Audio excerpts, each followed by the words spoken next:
तो जय हिंद साथियों, स्वागत है आपका ड्रीम दर्शन एकेडमी बिलासपुर में, एक ऐसी संस्था जहां पे आपको कंप्लीट तौर पे रेलवे, एसएससी, बैंकिंग और व्यापम की कक्षाएं जो है तैयारियां कराई जाती हैं। साथ ही साथ हमारे यहाँ सीजीपीएससी की भी और व्यापम की संयुक्त रूप से कक्षाएं जो हैं वो चल रही हैं। और इसी के साथ मैं आपको एक और इन्फॉर्मेशन देना चाहूँगा कि एकमात्र ऐसी संस्था जो वर्तमान में लाइब्रेरी साइंस के कोर्स को चला रही है। तो जितने भी लाइब्रेरी साइंस वाले स्टूडेंट्स हैं जो तैयारी करना चाहते हैं वो हमारी संस्था से जुड़ करके इस कोर्स का लाभ उठा सकते हैं। साथ ही साथ हमारा जो पब्लिकेशन है लाइब्रेरी साइंस के लिए एक अलग से बुक लॉन्च हुआ है, जिसको आप छत्तीसगढ़ में घर बैठे कहीं से भी आप ऑर्डर कर सकते हैं। तो चलिए साथियों, बात करते हैं दर्शन सीरीज की, एक ऐसा सीरीज जिसमें से आपके लिए महत्वपूर्ण प्रश्नों का संग्रह हम लोग लेकर के आते हैं। इसी कड़ी में समसामयिकी दर्शन सीरीज का आज हम अगला लेकर के आए हैं। अगला पार्ट जो है Indian and international current affair. ठीक है, Indian and international current affair का अगला 15 मोस्ट इंपॉर्टेंट क्वेश्चंस का संग्रह। साथियों, ये 15 के 15 क्वेश्चंस का हम पोस्टमार्टम भी करेंगे और देखेंगे कि इन क्वेश्चनों में से कितने आंसर निकल के बाहर आते हैं। तो बिल्कुल देर नहीं करते हैं और शुरू करते हैं आज का ये क्वेश्चन। ठीक है, चलिए।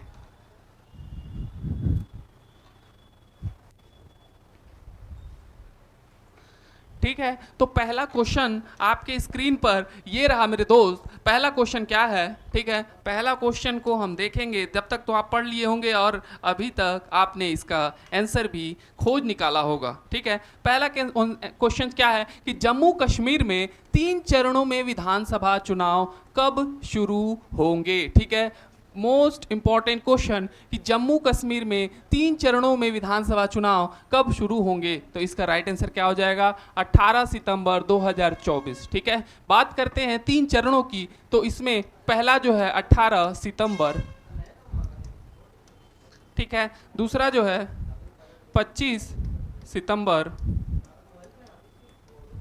और तीसरा जो है 1 अक्टूबर।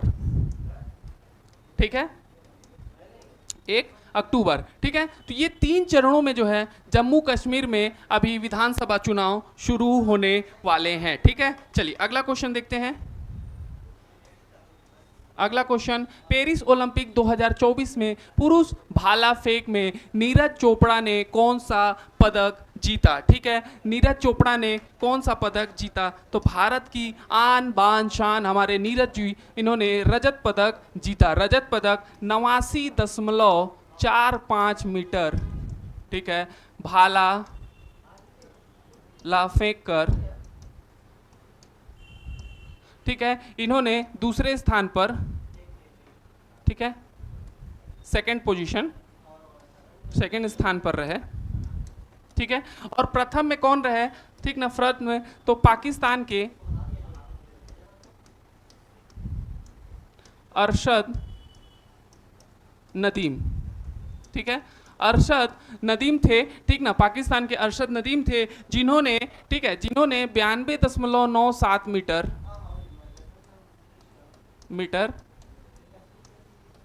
भाला फेंका। ठीक है, 92.97 मीटर भाला फेंका। वहीं अगर बात करें इससे तो 89.94 मीटर जो है ये नीरज चोपड़ा का सर्वश्रेष्ठ प्रदर्शन रहा है। और ये भारत के लिए, भारत का जो है नेशनल रिकॉर्ड है। नेशनल रिकॉर्ड है किसमें? किसमें? भाला फेंक में, भाला फेंक में। ठीक है, भाला फेंक में जो है इनका नेशनल रिकॉर्ड रहा है। ठीक है, 89.94। लेकिन अभी पेरिस ओलंपिक में अगर डायरेक्ट क्वेश्चन ये पूछेगा कि कितना मीटर जो है भाला इन्होंने फेंका था, तो 92.97 मीटर भाला इन्होंने फेंक करके रजत पदक अपने नाम किया था। वहीं जो प्रथम स्थान पे रहे वो पाकिस्तान के अरशद नदीम रहे, जिन्होंने, माफ कीजिएगा, 89.45 मीटर इन्होंने रजत पदक हासिल किया। ठीक है, भाला फेंक कर। वहीं प्रथम स्थान पे जो पाकिस्तान के अरशद नदीम थे वो उन्होंने 92.97 मीटर भाला फेंक करके गोल्ड मेडल अपने नाम किया। ठीक है, तो अगर रजत पदक के लिए एग्जाम में सीधे तौर पे अगर कितना मीटर भाला फेंका किन्होंने, आपके नीरज चोपड़ा ने, तो वो आप बोलेंगे 89.45 मीटर। ठीक है, चलिए अगला क्वेश्चन देखते हैं हम। अगला क्वेश्चन एकदम, चलिए अब भी हमने इनके बारे में डिस्कस किया, ठीक है, अभी इनके बारे में हमने डिस्कस किया, ठीक है, कि ये कौन है करके।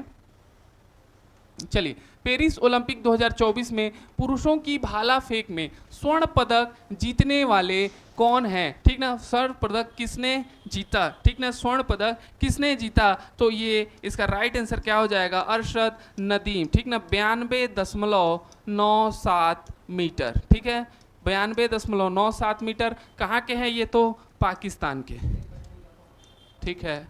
नीरज चोपड़ा ने एक बात कही थी, आज अरशद का दिन था इसलिए वो जीत गया, वरना हमारे नीरज के आसपास तो कोई भटकने वाला नहीं है, ठीक है। लेकिन खैर, किस्मत की बात होती है, मेहनत की बात होती है, मेहनत में तो कोई कमी नहीं थी, लेकिन शायद उस दिन अरशद नदीम का वास्तव में दिन था, ठीक है। चलिए अगला क्वेश्चन,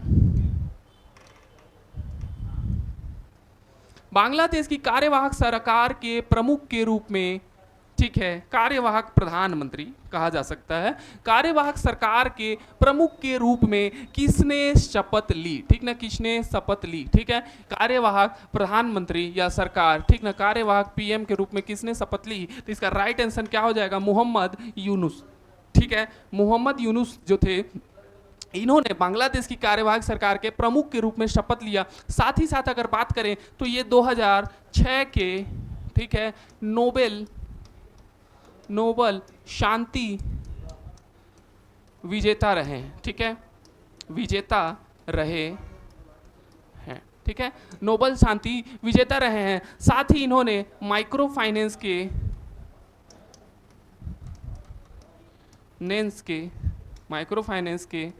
ठीक है, के क्षेत्र में काम किया है, ठीक ना, किसके साथ, तो बांग्लादेश ग्रामीण बैंक के साथ, ठीक ना, ग्रामीण बैंक के साथ, ठीक है।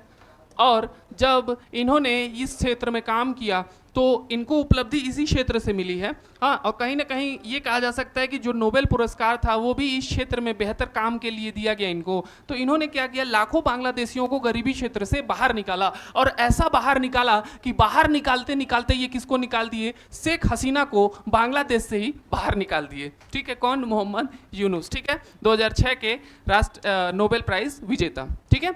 चलिए, तो अभी ये वर्तमान में बांग्लादेश के कार्यवाहक प्रधानमंत्री हैं। बांग्लादेश में अभी आपने सुना होगा कि जो है तख्ता पलट हुआ है, ठीक है, तख्ता पलट हुआ है, शेख हसीना की सरकार को वहाँ की जनता ने बाहर निकाल दिया, या फिर कहा जा सके हटा दिया, और वहाँ पे मोहम्मद यूनुस को जो है कार्यवाहक प्रधानमंत्री के रूप में जनता ने सर्वसम्मति से इनको चुना है, ठीक है।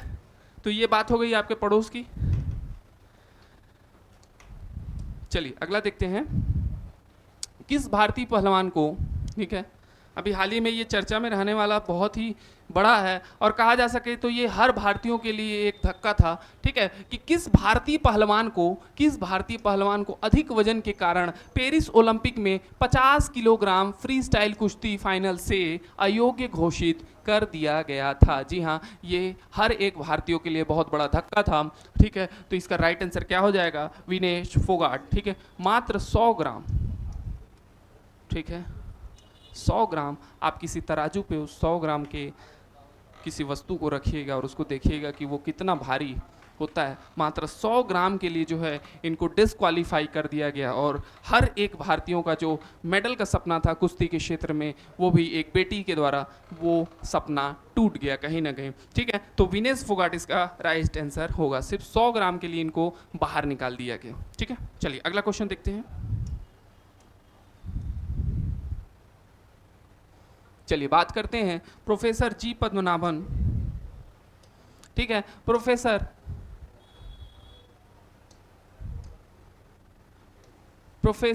जी पद्मनाभ को किस क्षेत्र में उनकी जीवन भर की उपलब्धियों के लिए विज्ञान रत्न पुरस्कार, ठीक है, विज्ञान रत्न पुरस्कार मिलेगा, ठीक ना। प्रोफेसर जी पद्मनाभ को किस क्षेत्र में उनकी जीवन भर की उपलब्धियों के लिए विज्ञान रत्न पुरस्कार मिलेगा, ठीक है, किस क्षेत्र में, तो जैविक विज्ञान के क्षेत्र में प्रोफेसर जी पद्मनाभ को इनको जीवन भर की उपलब्धियों के लिए विज्ञान रत्न पुरस्कार मिलेगा। ये इंपॉर्टेंट क्वेश्चन कैसे हो जाता है वो मैं आपको समझाऊंगा कि विज्ञान रत्न की पुरस्कार की शुरुआत इसी वर्ष से, ठीक है, इसी वर्ष से भारत सरकार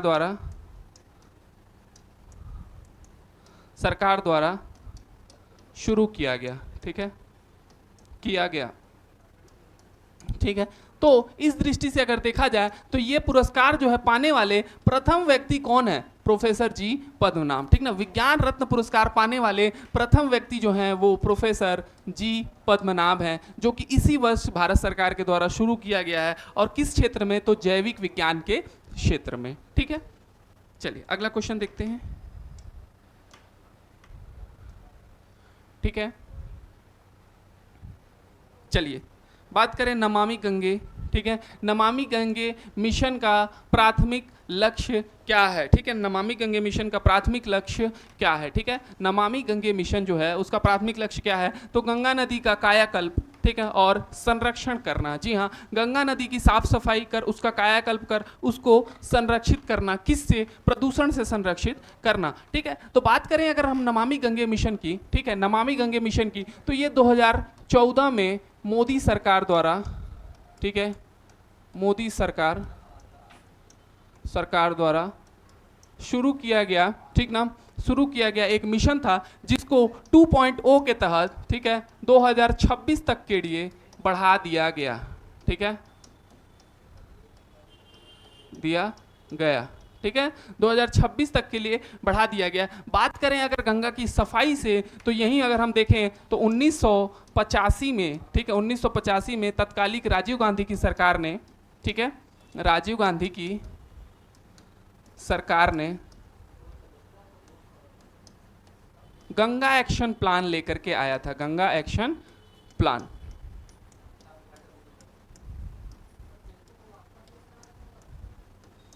गंगा एक्शन प्लान किसके द्वारा लेकर के आया गया था? तो राजीव गांधी की सरकार द्वारा 1985 में गंगा की सफाई के लिए गंगा एक्शन प्लान लेकर के आया गया था। गंगा की सफाई के लिए तमाम सरकारों ने बहुत से प्रयास किए, लेकिन गंगा आज भी वैसी की वैसी है। गंगा तब तक साफ नहीं होगी कि जब तक कि किसी सरकार विशेष द्वारा इसका प्रयास किया जाएगा। गंगा तभी साफ होगी जबकि इसको जन आंदोलन बनाया जाएगा। हर एक व्यक्ति जब ये सोचेगा कि वास्तव में उसको गंगा को साफ सुथरा रखना है, गंगा हमारी जीवनदायिनी है, इसको साफ रखना है, तब जाकर के कहीं ना कहीं गंगा साफ सुथरी होगी। अन्यथा कितनी भी सरकारें आए जाएं और कितनों भी एक्शन प्लान आए, कितनों भी हजारों करोड़ उसके लिए खर्चा हो, गंगा कभी साफ नहीं होने वाली, ठीक है। तो हमको स्वयं सुधरना होगा इसको साफ करने के लिए। और वैसे तो गंगा साल में अपने को एक बार तो साफ कर ही लेती है बरसात के समय में, लेकिन अगर हमको इसको वर्ष भर भरा हुआ रखना है, साफ सुथरा रखना है तथा इसको सुंदर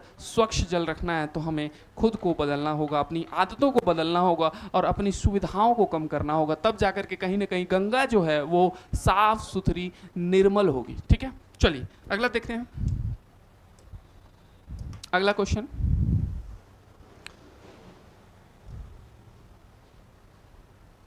ठीक है। अगला क्वेश्चन यहां पे है,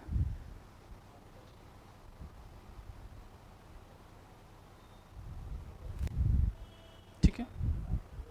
चलिए अभी हाल ही में राष्ट्रपति द्रौपदी मुर्मू को, ठीक है, राष्ट्रपति द्रौपदी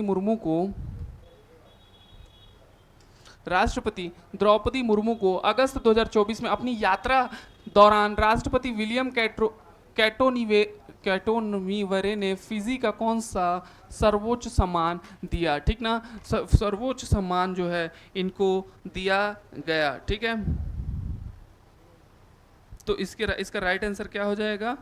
इसका राइट आंसर हो जाएगा companion of the order Fiji, ठीक है, companion of the order Fiji, ठीक है, companion of the order Fiji इसका राइट आंसर हो जाएगा, ठीक ना।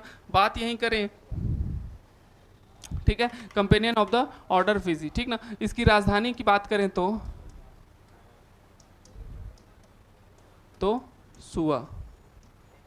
सुआ जो है फिजी की राजधानी है, ठीक है, सुआ जो है फिजी की राजधानी है। चलिए अगला क्वेश्चन देखते हैं,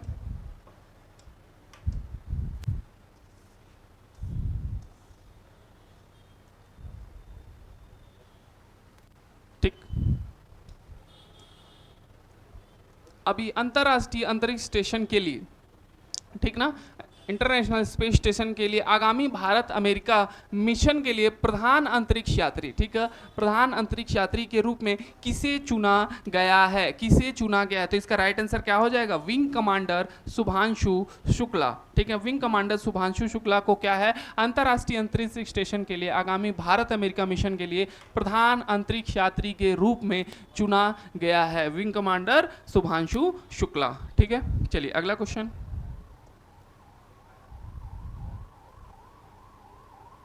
चलिए ये क्वेश्चन इंपॉर्टेंट है आपके लिए, ठीक है। अगस्त 2024 में संघ लोक सेवा आयोग यूपीएससी के अध्यक्ष के रूप में किसे नियुक्त किया गया है? यूपीएससी के अध्यक्ष के रूप में किसे नियुक्त किया गया है? तो इसका राइट आंसर क्या हो जाएगा? प्रीति सूदन, ठीक है, प्रीति सूदन को नियुक्त किया गया है। और इससे पहले कौन थे? मनोज सोनी थे, ठीक है। अब चलिए आप बात किया जाए नियुक्त की, ठीक है, तो किसने, कौन यूपीएससी के अध्यक्ष को नियुक्त करता है, ये आपको कमेंट सेक्शन में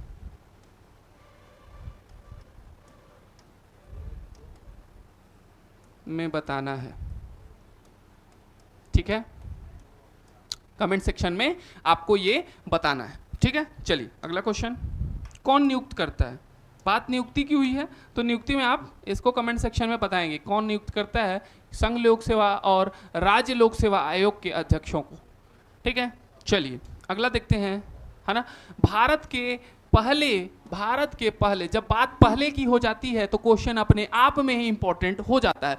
बहुराष्ट्रीय हवाई अभ्यास का नाम क्या है? बहुराष्ट्रीय हवाई अभ्यास का नाम क्या है जो अगस्त 2024 में आयोजित किया जाएगा? अगस्त 2024 में भारत के पहले बहुराष्ट्रीय हवाई अभ्यास का नाम क्या है जो अगस्त, साथियों बात अगस्त 2024 की हो रही है, ये करंट अफेयर हम करंट्स में भी चल रहे हैं और हम पूरे जनवरी तक का भी कवर करते चल रहे हैं। इसके तहत आप देख सकते हैं कि ये प्रश्न आपके लिए कितना जरूरी है, कितना महत्वपूर्ण है और आपके लिए कितना मेहनत किया जा रहा है, ठीक है। अभी ये अभ्यास शुरू नहीं हुआ है, शुरू होने वाला है, ठीक है, लेकिन हम इस क्वेश्चंस को लेकर के आ गए हैं। क्यों? क्योंकि ये भारत का पहला बहुराष्ट्रीय हवाई अभ्यास है।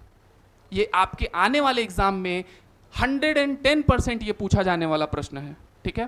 तो हम ऐसे प्रश्नों का संग्रह आपके लिए लेकर के आ रहे हैं। ये वीडियो सीरीज आपके लिए ब्रह्मास्त्र साबित होगी, ठीक है, ये वीडियो सीरीज आपके लिए ब्रह्मास्त्र से कम साबित नहीं होगा, ठीक है। तो इसका राइट आंसर क्या हो जाएगा? तरंग शक्ति 2024, ठीक है। तरंग शक्ति 2024 कहां आयोजित हो रहा है? तो जोधपुर राजस्थान, ठीक है, जोधपुर राजस्थान में आयोजित हो रहा है, ठीक है। तरंग शक्ति हवाई बहुराष्ट्रीय हवाई अभ्यास। चलिए अगला क्वेश्चन देखते हैं। कई लोग क्या है कि वीडियो लंबा हो जाता है उसकी वजह से नहीं देखते हैं, तो कोई दिक्कत नहीं है, आप फास्ट करके थोड़ा सा देख लीजिए, आपका रिवीजन हो जाएगा। आपने पहले से ये क्वेश्चंस पढ़ लिया है तो और अच्छी बात है, नहीं पढ़ा है तो भी और अच्छी बात है, आपका रिवीजन और अच्छे से होगा, ठीक है। चलिए बात करते हैं स्वतंत्र भारत में एक ही ओलंपिक खेलों में कई पदक जीतने वाली पहली भारतीय महिला कौन है? ठीक है, पहली भारतीय महिला कौन है जिन्होंने एक ही ओलंपिक खेलों में कई पदक जीता है? जी हाँ, तो अभी हाल ही में मनु भाकर, ठीक है, जिन्होंने पेरिस ओलंपिक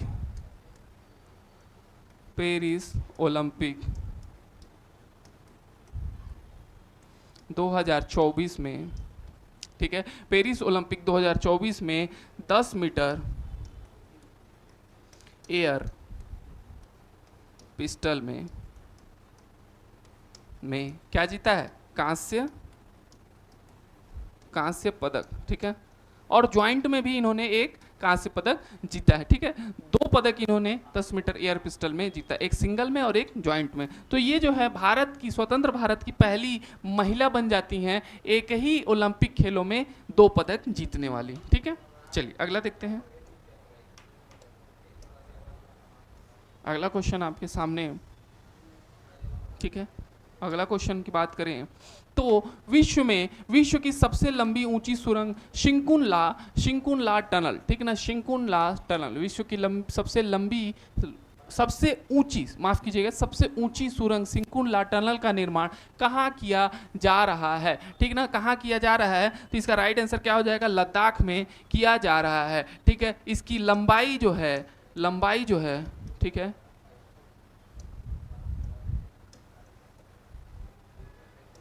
लंबाई जो है, ठीक है, इसकी लंबाई कितनी है? 4.1 किलोमीटर। ठीक है, और ऊंचाई बात करें, जो सबसे ऊंची सुरंग है, तो ये 15,800 मीटर ऊंची है। ठीक है, 15,800 मीटर ऊंची है। ठीक है, 15,800 मीटर ऊंची है, जो कि इसकी लंबाई जो है 4.1 किलोमीटर है, और लद्दाख और हिमाचल प्रदेश के बीच में ये है। तो विश्व की सबसे ऊंची सुरंग सिंकुनला टनल का निर्माण जो है ये लद्दाख में किया जा रहा है, जो कि लद्दाख और हिमाचल के बीच में है, और इसकी लंबाई कितनी है? तो 4.1 किलोमीटर, और इसकी 15,800 मीटर ऊंची ये सुरंग है। ठीक है, चलिए अगला क्वेश्चन देखते हैं।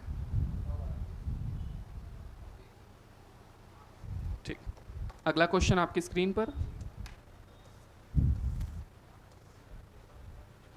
चलिए।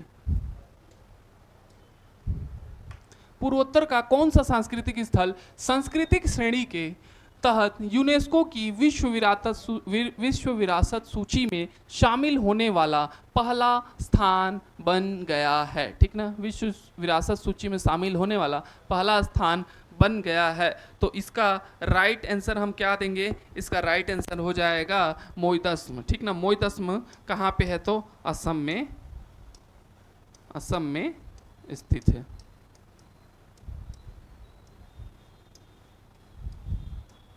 ठीक है, मोइदस्म कहाँ पे स्थित है? तो असम में स्थित है। ठीक है, चलिए ये भी इंपॉर्टेंट क्वेश्चन है। चलिए अगला क्वेश्चन देखते हैं, अंतिम। ठीक है, हाल ही में 37 वर्ष की आयु में, ठीक है, हाल ही में 37 वर्ष की आयु में थाईलैंड के नए प्रधानमंत्री के रूप में किसे नियुक्त किया गया है, या फिर किसे चुना गया है? हाल ही में 37 वर्ष की आयु में थाईलैंड के नए प्रधानमंत्री के रूप में किसे चुना गया है? इसका राइट आंसर क्या हो जाएगा? इसका राइट आंसर हो जाएगा यिंगलक शिनावात्रा। ठीक ना, यिंगलक शिनावात्रा को 37 वर्ष की आयु में मतलब जो है थाईलैंड का प्रधानमंत्री चुना गया। तो साथियों, ये 15 प्रश्नों का जो धमाकेदार सीरीज जो थी, उसका ये वीडियो यहीं पर समाप्त होता है। आप प्रश्नों को देखकर आप इस वीडियो सीरीज के इंपॉर्टेंस की तुलना कर सकते हैं कि किस प्रकार से प्रश्नों को लेकर के आया जा रहा है। अभी जो अगस्त में अभ्यास शुरू भी नहीं हुआ है, उसको भी हमने कवर करा दिया। क्यों? क्योंकि वो आपके लिए इंपॉर्टेंट था। तो इसी तरीके से हम आपके लिए मेहनत करते रहेंगे, और आपको बस अपना प्यार दिखाना है, अपना सपोर्ट दिखाना है हमारे ड्रीम दर्शन परिवार के लिए। साथ ही साथ आपको ज़्यादा से ज़्यादा लोगों तक ये वीडियो पहुंचाना है, शेयर करना है, ताकि उनको भी हमारे ड्रीम दर्शन परिवार से जितनी भी सहायता है, जितना भी सहयोग है वो मिल सके। साथ ही हमारे जो सबसे ज़्यादा इंपॉर्टेंट कोर्सेज हैं वो बहुत ही कम दाम पे आपको एप्लीकेशंस पे, दर्शन एजुकेशन ऐप पे भी उपलब्ध हैं। तो साथियों, फिर देर किस बात की, आज ही हमारे परिवार के साथ जुड़ें और अपने सिलेक्शन के लिए, अपने सिलेक्शन में एक जो महत्वपूर्ण योगदान है उसको निभाएं, या फिर कह सकते हैं अपने सिलेक्शन के लिए मेहनत जो है, मेहनत को आगे बढ़ाएं। तो साथियों, यहीं पे हम इस वीडियो को समाप्त करते हैं और आपसे विदा लेते हैं। मिलते हैं हम अगले वीडियो में फिर से 15 धमाकेदार प्रश्नों के साथ। तब तक के लिए जय हिंद, जय भारत, जय छत्तीसगढ़।